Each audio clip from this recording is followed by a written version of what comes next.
Pukul 20.26. Setelah ibu pergi, aku menghela napas panjang. 5 menit hanya berdiri terdiam di sini, di lantai 2 toko buku terbesar kota kami. Di luar sana, hujan tak kunjung mereda juga tak lalu menderas. Semua masih pada posisinya masing-masing, pasangan di gerai fotokopian, kesibukan di toko cuci cetak, warung-warung tenda makanan. Hanya jalanan di depan yang terus berganti formasi. Mobil merayap dengan kipas air kaca depan terus berderit, kiri-kanan, kanan-kiri, membuang bulir air yang tak pernah berhenti menimpa kaca. Mobil beringsut seperti keong, sebuah kijang bergambarkan lambang sebuah maskapai penerbangan lewat, mungkin mobil antar jemput untuk pilot dan pramugari maskapai itu. Aku seketika teringat rentetan kejadian berikutnya. Berbagai kejadian yang membanggakan, berbagai kejadian yang menyedihkan, setelah ibu pergi. Sebenarnya 2 bulan sebelum ibu meninggal, aku mengurus berkas beasiswa ASEAN Scholarship, beasiswa yang memberikan kesempatan untuk melanjutkan pendidikan junior high school atau SMP di Singapura. Itu semua adalah ide dia, aku menurut saja. Ibu waktu itu yang masih sehat hanya mengangguk, meskipun berkata pelan sambil tersenyum, "Nak Danar, rasanya ibu sulit membayangkan Tania bisa bersekolah di sana, di luar negeri, bersekolah lagi saja sudah syukur." Dia hanya tertawa kecil. Aku paling senang melihat ekspresi seperti itu dari wajahnya, raut muka yang konstruktif, meyakinkan, menenangkan, ekspresi yang tulus, bukan raut muka tawa basa-basi, dan itu banyak memotivasiku. Aku sempat ikut berbagai tahapan tes beasiswa itu. Hingga final asesmen, dia selalu mengantar dan menemani selama ujian. Membantu banyak melewati berbagai tes yang melelahkan. Mulai dari ujian tertulis, ini paling gampang, menggambar, menjawab berbagai pertanyaan tentang kesukaanku. Hingga wawancara, ini paling susah. Tetapi semenjak ibu masuk rumah sakit dan kemudian meninggal, semua itu terlupakan. Aku sama sekali tak memikirkan seperti apa hasilnya, tidak penting lagi, bukan? Kami sibuk membenahi rencana hari-hari berikutnya. Sehari setelah ibu meninggal, aku dan adikku pindah ke kontrakannya. Kontrakan ibu dikosongkan, biar mereka bisa segera melupakan semua kejadian menyakitkan ini. Itu katanya kepada Kak Ratna saat berbenah-benah pindah. Kak Ratna membantu banyak proses kepindahan itu. Aku dan adikku belum juga bisa berdamai dengan situasi baru seminggu kemudian. Meskipun amat menyenangkan tinggal bersamanya, aku masih mengingat raut muka ibu dengan sempurna dan adikku banyak bertanya soal ibu, yang lagi-lagi tak bisa kujelaskan. Dia sekarang berangkat kerja lebih siang dan pulang lebih cepat agar memiliki waktu bersama kami lebih banyak. Kami sekarang setiap malam makan di luar. 2 minggu terakhir berganti-ganti dari satu warung tenda ke warung tenda lain. Bahkan pengamen yang sering mondar-mondir di sepanjang jalan ingat pada kami. Bagaimana tidak ingat? Kehadiran kami kontras sekali. Aku dan adikku yang hanya berdiam diri saja, tersenyum seadanya menanggapi cerita lucu darinya, makan dengan malas, dan banyak termenung berdua, dan dia yang banyak bergurau mengomentari segala hal, berusaha setulus hati menghibur. Sekali 2 kali Kak Ratna ikut makan bersama. Kali ini Kak Ratna makan di piringnya sendiri, aku juga selalu diberi posisi duduk di sebelah dia. Tetapi aku tak peduli dengan posisi duduk, yang memang hakku itu. "Aku kangen ibu, Tania sudah daftar SMP di mana?" Kak Ratna bertanya suatu malam. Aku dan dia bertatapan. Urusan itu tak terpikirkan selama 2 minggu terakhir, terlalu sibuk memikirkan hal lain.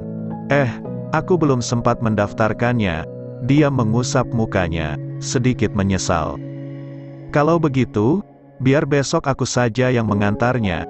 Daftar di SMP dekat setnya Dede saja, kan?" Kak Ratna menawarkan diri. Aku hanya diam, tidak banyak komentar. Dede sibuk mengaduk es jeruknya, sama sekali tak disentuh oleh bibirnya. "Boleh, besok kamu jemput saja. Tania besok jalan bareng Kak Ratna." "Ya." Dede juga ikut Kak Ratna. Aku hanya diam, Dede mendengus kecil di dalam gelasnya, Tante Ratna. Beruntungnya aku tak perlu diantar Kak Ratna untuk mendaftar SMP keesokan paginya. Aku juga tak perlu repot-repot membujuk Dede agar ikut. Sejak tadi malam Dede menolak mentah-mentah untuk menemani. Pagi-pagi telepon itu datang ke kontrakan, dari sekretariat beasiswa. Application Guarante, aku tak tahu harus bahagia atau sebaliknya. Kabar itu sedikit pun tidak mengubah ekspresi mukaku. Malah aku tambah sedih saat menyadari itu sama saja aku akan pergi sendirian, meninggalkan Dede, meninggalkan pusara ibu, meninggalkan dia, meninggalkan semuanya. Malamnya kami merayakan keberhasilan tersebut dengan jalan-jalan di toko buku ini. Sudah hampir 3 bulan kami tidak ke sana.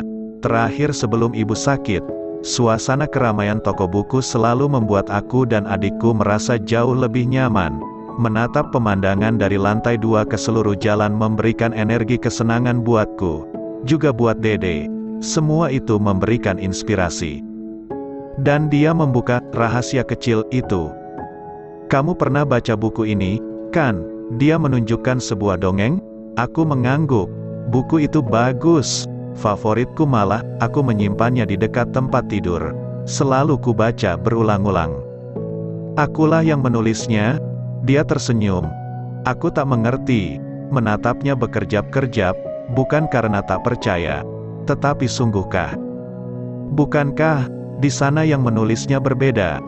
Dia tersenyum sambil mengusap rambut hitam legamku yang malam itu kubiarkan tergerai, menyengir kecil. Iya, itu nama lainnya, Tania, nama samaran. Alias, seperti nama cewek. Dede menceletuk di sebelah. Itu celetukan adikku pertama kali semenjak kematian ibu. Suasana toko buku ini membantu banyak suasana hati Dede. Aku tertawa. Dia ikut tertawa. Berarti ini juga tulisan Oom. Dede menyerahkan sebuah buku tebal. Juga ada nama itu di sana. Itu novel dewasa. Dia mengangguk pelan. Tetapi jangan bilang siapa-siapa. Yang tahu cuma kita bertiga. Rahasia. Aku terpesona. Lupa untuk mengangguk. Berarti 3 buku koleksi terbaikku ditulis oleh seseorang yang amat berarti. Benar-benar kejutan. Dan malam itu aku berjanji dalam hati, akan membaca seluruh buku yang pernah dan akan ditulisnya. Malam itu juga, aku dan adikku berdamai banyak hal. Kami benar-benar baru pulang ke rumah kontrakannya larut malam. Dia iseng sekali mengajak aku dan Dede naik ke atas toko buku. Sembunyi-sembunyi menyelinap dari petugas toko, lantas duduk di atap paling tinggi. Menatap seluruh kota yang bercahaya. Tania, kehidupan harus berlanjut. Ketika kau kehilangan semangat, ingatlah kata-kataku dulu. Kehidupan ini seperti daun yang jatuh. Biarkanlah angin yang menerbangkannya. Kau harus berangkat ke Singapura. Dan saat keberangkatan ke Singapura tiba, aku akhirnya menuruti semua kata-katanya. Dia benar, lagi pula aku kan sudah bersumpah akan menuruti kata-katanya. Dede akan tetap tinggal bersamanya. Dia akan meminta bantuan ibu-ibu tetangga untuk mengurus adikku saat dia bekerja. Ibu-ibu tetangga juga sekalian akan mengurusi segala keperluan rumah lainnya. Kak Ratna juga akan membantu mengawasi Dede. Yang langsung ditolak mentah-mentah oleh adikku. Dede nggak mau diurus-urus Tante Ratna. Dede nggak suka. Dia tertawa. Aku tak pernah membayangkan sekolah sejauh itu. Singapura, 5 tahun silam malah aku tidak sekolah sama sekali. Lihatlah, dengan tubuh yang mungil, aku akan sendirian di negeri orang. Tetapi dia selalu meyakinkan, kau anak yang bisa diandalkan.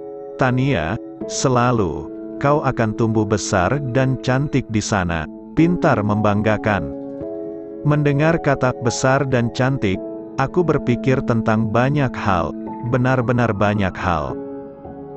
Maka dengan meneguhkan hati, bersama 4 anak-anak lainnya dari Indonesia, pagi itu aku menjejakkan kaki ke garba rata pesawat. Itu penerbanganku yang pertama. Saat itu umurku 13 tahun, adikku 8 tahun, dia 27 tahun. Aku memeluk adikku erat. Dede tidak banyak bertanya. Lebih dari 3 malam dia menjelaskan banyak hal kepada Dede. soal kepergianku, soal tanggung jawab, soal kedewasaan, dan kalian tak akan pernah menduga bahkan bayi pun bisa mengerti sebuah penjelasan, apalagi penjelasan darinya.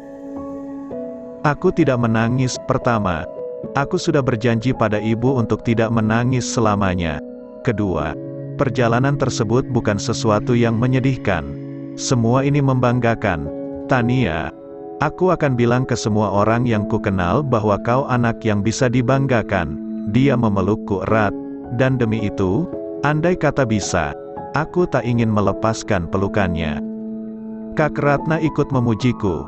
Untuk pertama kalinya, saat memandang dia dan Kak Ratna bergantian, aku tiba-tiba merasa satu level lebih baik dibandingkan cewek artis ini. Aku lebih pintar, seperti yang dikatakannya.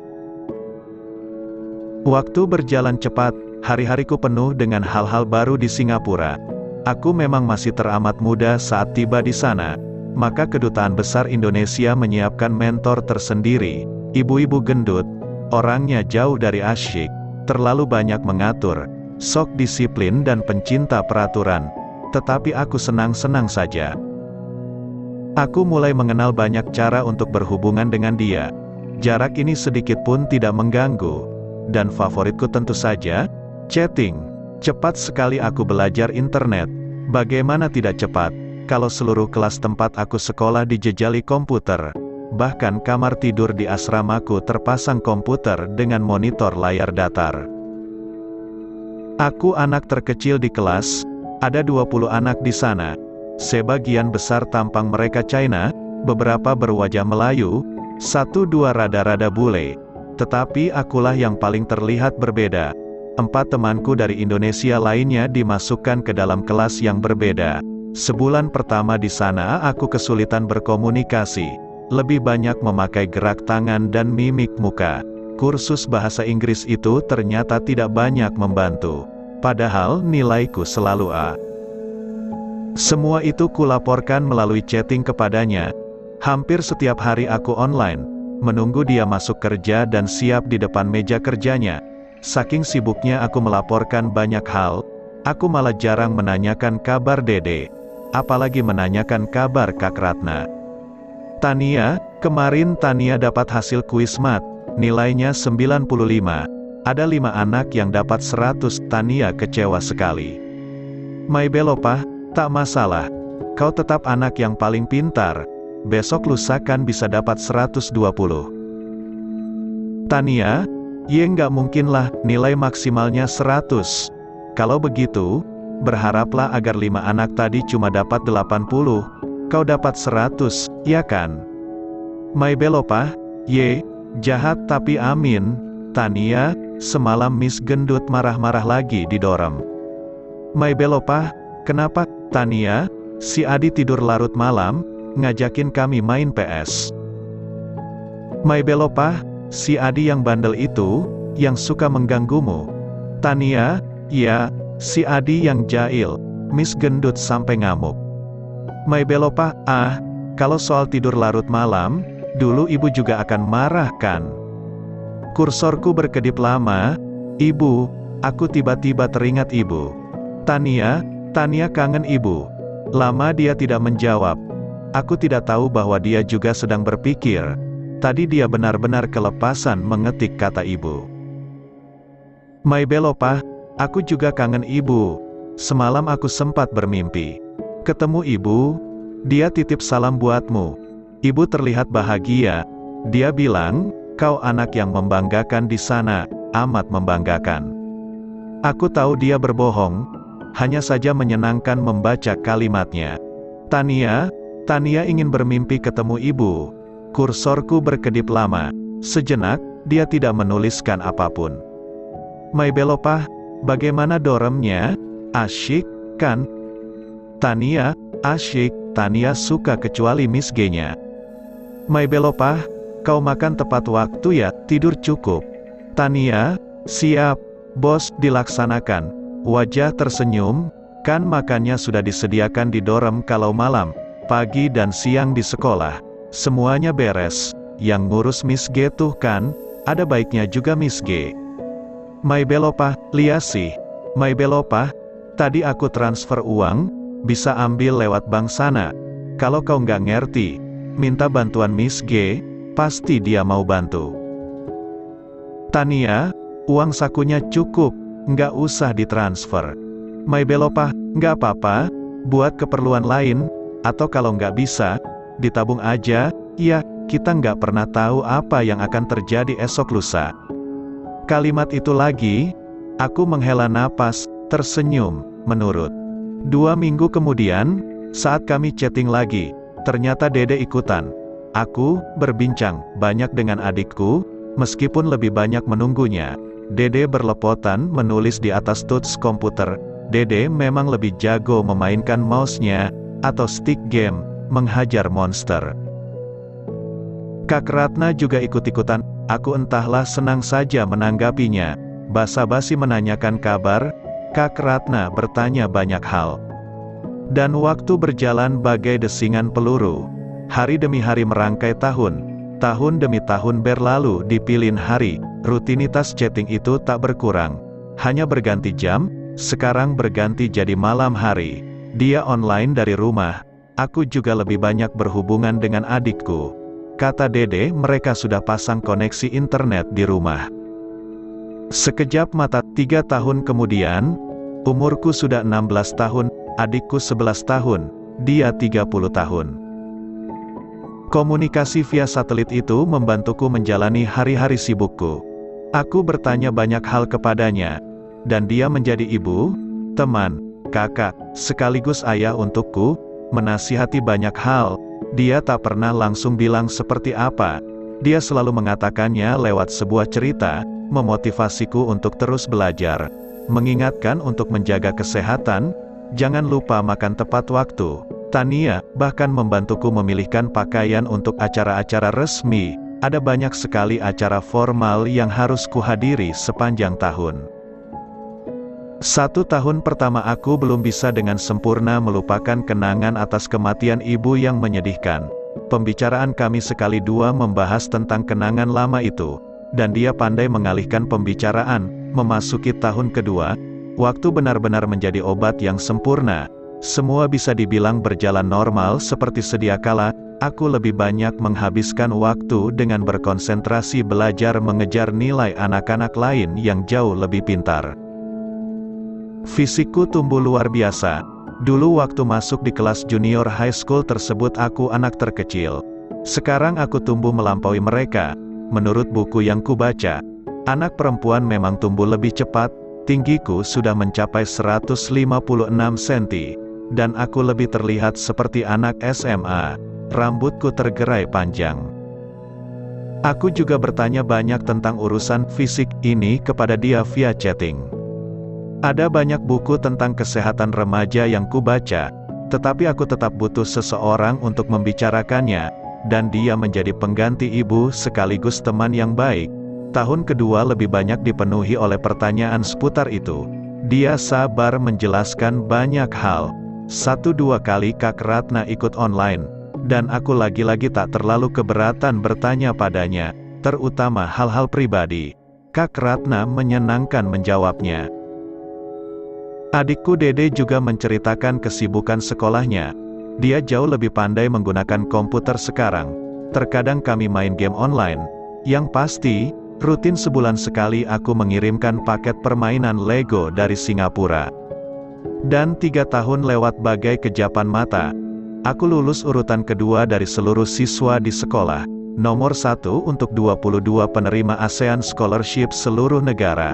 Hasil yang hampir sempurna. Janji yang selalu kupegang. Aku akan belajar sebaik mungkin. Dia sebenarnya berjanji akan datang saat graduation day. Sayang dia sedang di Tokyo. Oh ya, aku lupa cerita. Dia juga maju sekali dalam karirnya. 2 tahun terakhir dipromosikan menjadi manajer pemasaran. Karena induk perusahaannya di Jepang, dia sering bepergian ke sana. Aku selalu bertanya apakah dia menggunakan pesawat yang transit di Singapura. Apakah dia pernah sekali dua bisa mendapatkan tugas di Singapura. Terus terang aku rindu. Entah bagaimana aku harus menjelaskan perasaan itu. Bagian inilah yang tak pernah aku diskusikan di internet. Perasaanku, maka selama 3 tahun itu, aku memendam semuanya dalam-dalam, tak tahu harus berbagi dengan siapa, tak mengerti harus menceritakannya pada siapa. Aku kangen ibuku, aku kangen adikku, tetapi entahlah, kenapa aku jauh lebih kangen kepadanya, berharap bertemu, menatap wajahnya yang menyenangkan tersenyum kepadaku, melihat ekspresi wajahnya yang tertawa lebar. Aku benar-benar rindu. Maka bayangkanlah betapa tak sabarnya aku menunggu minggu depannya, seminggu setelah graduation day junior high schoolku, saat masa berliburku setelah 3 tahun tiba. Saat aku akhirnya bisa pulang ke Depok, ketika tiba di bandara, dia dan Dede sudah berdiri menjemputku di lobi kedatangan luar negeri. Tidak ada Kak Ratna di sana, dan itu kabar baik buatku. Aku berlari riang, membiarkan saja koper-koperku tertinggal, meloncat berteriak kecil langsung memeluknya. Orang-orang menoleh ke arah kami, aku tak peduli. Hatiku serasa buncah, benar-benar tak terkatakan. Kau benar-benar sudah berubah, Tania, dia berkata sambil aku tidak melepaskan pelukan. Ya, aku sudah menjadi gadis seperti wanita lainnya. Aku sibuk melihat wajahnya lamat-lamat. Dia sedikit pun tidak berubah, hanya garis mukanya yang terlihat lebih tegas dan berkesan. Adikkulah yang berubah banyak. Dede tumbuh amat cepat, tingginya sekarang sedaguku. Dibandingkan 3 tahun lalu saat tingginya hanya sedadaku, itu berarti akselerasi pertumbuhannya jauh lebih cepat dibandingkan aku. Kak Tania, bawa legonya, kan? Dede menarik bajuku. Sekarang adikku kelas 6, lebih cepat setahun, sama denganku dulu. Guru-guru di SD menaikkannya lompat 2 tingkat. Aku buru-buru melepaskan genggaman tanganku di bahunya. Teringat titipan Dede, berlari kecil mengambil koper di belakang. Dia tertawa, rambutku tidak dikepang. Aku potong pendek sebahu sebelum pulang. Di Singapura sedang mode seperti itu. Meskipun tetap kubiarkan hitam legam tidak dicat seperti remaja Singapura lainnya, terlihat sehat. Aku benci melihat orang-orang yang mengecat rambutnya. Hanya orang-orang yang berambut jeleklah yang mengecatnya. Itu kukatakan kepada Anne, teman semejaku saat kelas 3 di junior high school itu. Aku menumpahkan 5 permainan Lego di tangan Dede. Dia tertawa kecil melihat kelakuan kami. Ye, yang ini Dede sudah pernah main, adikku protes. Kamu kan gak bilang di emailmu mau minta yang mana? Aku mengotot tak peduli, tanganku memegang lengan dia. Sebenarnya akulah yang tidak sempat memilihkannya, terburu-buru waktu berangkat tadi pagi. Dia mendorong koperku keluar bandara. Tak ada Kak Ratna, kan? Jadi dia tak akan mengganggu banyak. Aku mengambil posisi itu. Dede hanya mengomel di belakang. Mengomeli legonya, kami naik ke mobil barunya yang keren. Loh, mobilnya beda dengan buatan perusahaan? Memangnya boleh pakai merek lain? Aku bertanya saat membuka pintu depan. Dia hanya tertawa mengangkat bahu. Saat itulah, meskipun sama sekali tak kusadari, aku sudah benar-benar bukan anak remaja lagi, umurku baru 16, tetapi cara berpikir, kecerdasan, wawasan, dan bagaimana menyusun kalimatku sudah setara dengan gadis dewasa 3 tahun di atasku. Dan yang lebih penting dari itu semua, aku sudah berubah menjadi gadis yang cantik dan dewasa.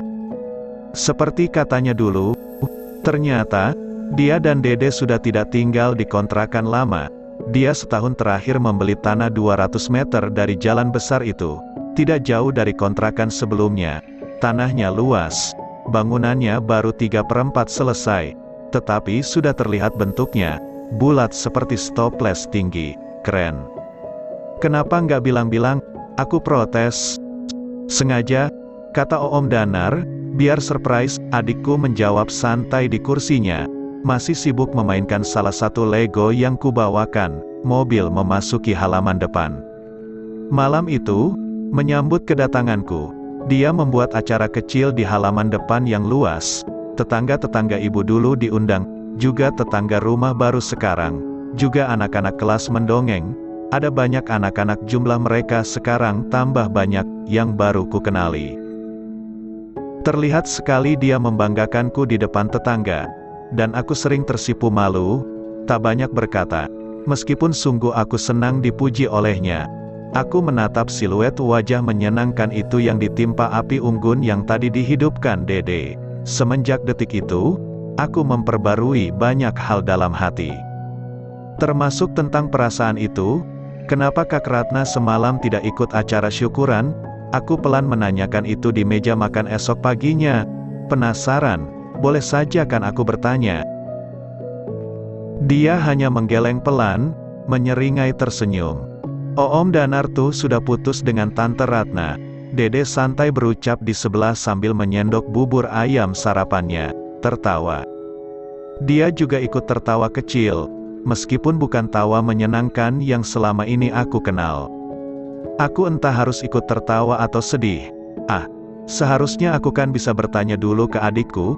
Dede tentu tahu semua hal tentangnya. Pertanyaan langsung seperti ini mungkin mengganggunya. Tetapi sudahlah, aku sudah telanjur bertanya. Siang itu kami mengunjungi pusara ibu. Makam ibu terlihat indah.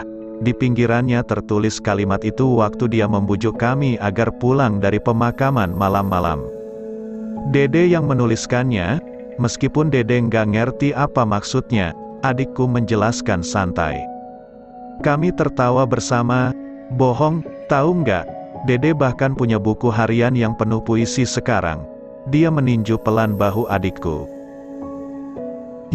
Om Danar kok bocorin rahasia orang? Curang. Dede kan juga mau seperti Om Danar, pakai nama samaran. Dede protes sambil menarik kemejanya. Hari ini dia memakai kemeja lengan pendek berwarna biru. Aku tahu itu warna kesukaannya, juga menjadi warna kesukaanku sekarang. Dan kami menghabiskan banyak waktu di depan pusara ibu membicarakan banyak hal, tertawa banyak hal. Sebenarnya lebih banyak menertawakan Dede, berharap ibu juga tertawa melihat kami dari surga sana. Jemari tanganku menyentuh guratan kalimat tersebut, tersenyum. Dia teramat benar waktu itu. Malamnya kami pergi ke toko buku ini. Karena Kak Ratna sepertinya sejauh ini benar-benar telah menyingkir dari kehidupannya, aku berkuasa penuh, berjalan di sampingnya, semesra mungkin, saat berkeliling di lantai 2 toko buku tersebut. Adikku hanya mengintil di belakang. Bahkan aku juga berharap adikku menghilang jauh-jauh, salah seorang penjaga toko senior, yang sudah bekerja lama. Mengenaliku, dan tentu saja juga mengenali dia dan Dede. Ini, Tania dulu yang sering kesini, kan, Tania yang berkepang 2. Aku mengangguk, waduh, sudah sebesar ini, gelis pisan. Aku menyeringai senang, tersenyum, gelis kan. Dia lagi-lagi bilang soal Singapura, bercerita dengan bangga kepada karyawan itu. Aku rat-rat, senang sekali. Memegang lengannya kami berdiri lama menatap pemandangan di seberang jalan besar dari kaca lantai 2. Jika orang melihat kami di luar, mereka pasti menyangka aku amat serasi menjadi seseorang baginya. Aku tersenyum kecil dalam hati. Gerai fotokopian di seberang jalan sedang direnovasi. Toko cuci cetak foto itu mulai dibangun. Baru fondasinya, partisi jalan sedang dikerjakan. Bahan bangunan teronggok di sana-sini, lampu-lampu jalan bersinar terang. Oh ya, aku lupa satu hal. Sekarang kemana-mana dia membawa kamera digitalnya. Entah sejak kapan dia suka kamera. Nah, malam itu selepas dari toko buku itu, kami berfoto di sepanjang jalan. Dede bahkan iseng mengajak kami berpose persis di tengah partisi jalan yang masih ditumpuk dengan batu koral dan penanda pembatas. Foto-foto itu keren. Aku paling suka fotoku berdua dengannya. Aku berdiri di sebelahnya sambil memegang lengannya. Fokusnya baik. Sekeliling kami seperti membeku oleh tarian lampu mobil, sementara wajahku dan dia terlihat tersenyum indah di foto itu. Kami beranjak dari sana saat malam semakin larut. Ibu dulu sudah menganggap Om sebagai anak, kan? Aku berkata pelan di dalam mobil ketika pulang dari toko buku dan sesi foto-foto jalanan tadi. Iya, dia terus menatap ke depan. Jadi Tania, Tania sebenarnya boleh memanggil kakak saja, kan, Kak Danar? Dia menoleh sambil mengemudikan mobil. Menyelidik, aku memasang tampang lucu seperti gambar komik-komik itu. Maksudnya biar dia tidak curiga. Dia tertawa sambil menyeringai kecil menatap wajahku, mengangguk. Ih, ngapain sih ganti-ganti panggilan?